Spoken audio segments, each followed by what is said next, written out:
Ilhan Omar and Rashida Tlaib, both of whom happen to be radical anti-Semites. So Ilhan Omar tweeted out, quote, "It's all about the Benjamins, baby," with a little music symbol. Now, as a Jew, one of the oft-used anti-Semitic tropes, I mean, this has been true for thousands of years, is that the Jews control the monetary systems with their shekels. Funny how only on the issue of Israel, people who claim to be completely against identity politics turn into the raving liberals they claim to hate. It's almost like they can't distinguish an ethnic group from a state.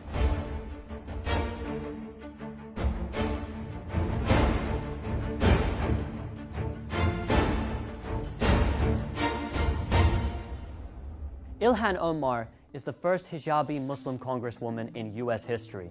Since her election, however, she hasn't been celebrated for her progressive stances and track record of standing up against injustice. Instead, she has been called an anti-Semite, a Muslim extremist, and even compared to Nazis. Ilhan Omar has been under fire lately for tweets insinuating that AIPAC, an Israeli lobby group, is paying off Congress in order to make them pro-Israel. It's strange because what lobby groups like AIPAC do is literally give money to Congress in order to garner their support. This isn't some sort of conspiracy, it's just what lobby groups do.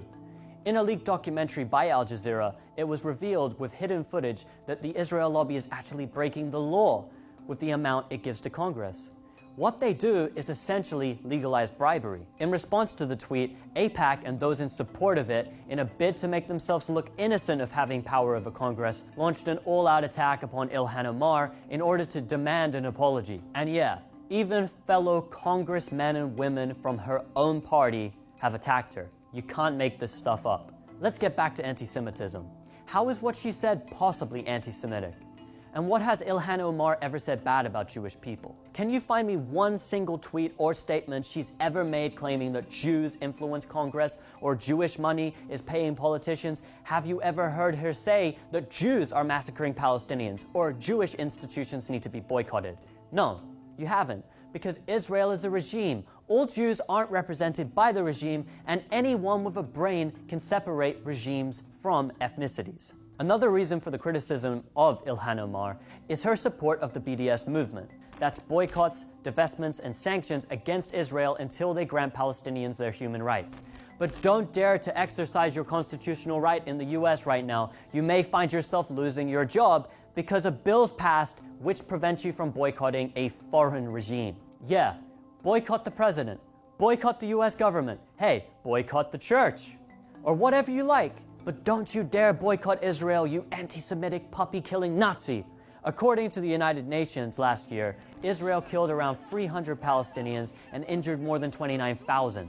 Israel has killed more than 270 protesters in Gaza since the 30th of March, and that's right, during what was described as clashes, not a single Israeli soldier was killed by the demonstrators. Due to the land theft, apartheid policies, expansion of settlements, illegal detainment of children, murdering of Palestinian civilians, and the list goes on, people like Ilhan Omar feel compelled to support the BDS movement. It's not a randomly inspired hatred of Jews.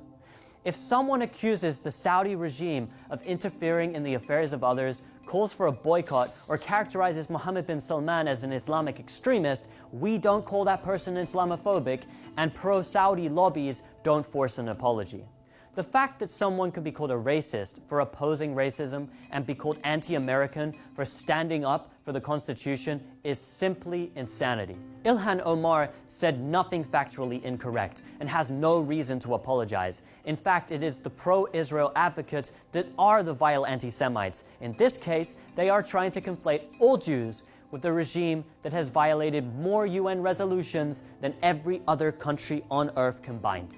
If you are claiming that every Jew is somehow attached to the government of Israel, then you attach Israel's crimes to Jews. And that is the real ideology of an anti-Semite.